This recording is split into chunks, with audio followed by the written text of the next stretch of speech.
আমরা একটা হিসাব করে দেখছি আর কি, যে যদি 10 কেজি সূর্যমুখী তেল ভাঙানো যায় তাহলে 4 লিটার তেল হয় সূর্যমুখী দানা ভাঙাইলে। এতে একটা পরিবারে 1 মাস হয়ে যায়। তাহলে আমার মোটামুটি 100 কেজি বীজ হইলে আমার সারা বছরের এই যে ধনিয়া করছে, যদি এ চারদিকে 2টা লাইন দিত তাহলে তারও কিন্তু কমপক্ষে অন্তত 30-40 কেজি সূর্যমুখী হইতো এবং সে খাইতে পারতো। এই যে আমাদের আখ করছে না, এই আখের 2 দিকে লাইন দিতে পারতো না। আমি খালি জমিতেই করো তা না, আমি লাইনতে বর্ডার করবো তো করতে পারি, আমি ধনিয়া করছি এর মাঝখানে তো করতে পারি, তাই না? আমি তাই লাগাইছে না, তাহলে এখন তো সূর্যমুখী উঠে যেত, আখ থেকে যেত, আমার তো লস হইতো না। কিন্তু মাঝখান থেকে একটা ফসল আমি পাই। সূর্যমুখী দানা বিক্রি করার কোনো সমস্যা না, এটা 90 টাকা কেজি দানা যখন তো বিক্রি হয়ে যাচ্ছে এটা। আবার আপনি ইচ্ছে করে তেল ভাঙে বেচতে পারবেন। সেই জন্য আমি আগামীতে রিকোয়েস্ট করবো 2 কেজি 200 গ্রাম বীজ, 200 গ্রাম বীজ মসুর সরিষা, 8 কেজি সূর্যমুখী যদি আপনি মেশিনে দেন, এই মেশিনটা আছে এখানে কার কাছে আছে?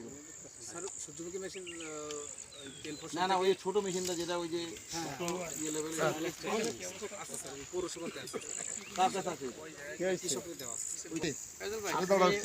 আলাপ করে মেশিনটা আপনি নিয়ে আসবেন, এটা ওনার নিজের ভাঙ্গা নেব। আপনি সুন্দর একটা ওই যে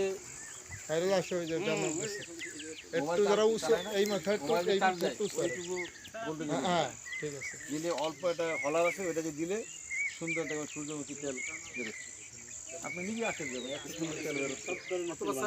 আমরা চাইলে আগামীতে সূর্যমুখী করবো কারা কারা একটু হাত তোলেন তো। করবো কেন? আমি বীজ তো আমরা কিন্তু আগামীতে দেবো না। আগামীতে আমরা কি বীজ দেবো? বাড়ি সূর্যমুখী 3, এটা আপনার নিজেরা 1 কেজি 100 টাকা কিনে নেবেন, তারপর নিজেরা করবেন। 1 কেজি 100 টাকা, 1 কেজিতে 1 বিঘা হয়ে যাবে। শোনেন, যদি কোনো জিনিস বিনামূল্যে দেয় তাহলে ওইটা থাকে না, দরদ থাকে না।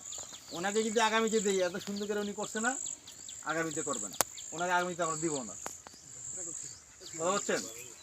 আর এই যে তেলের দাম, তেলের জন্য যে কি কাহিনী আপনাকে জানেন? এটা তেল আমাদের গাড়ি চলে না তেলের জন্য।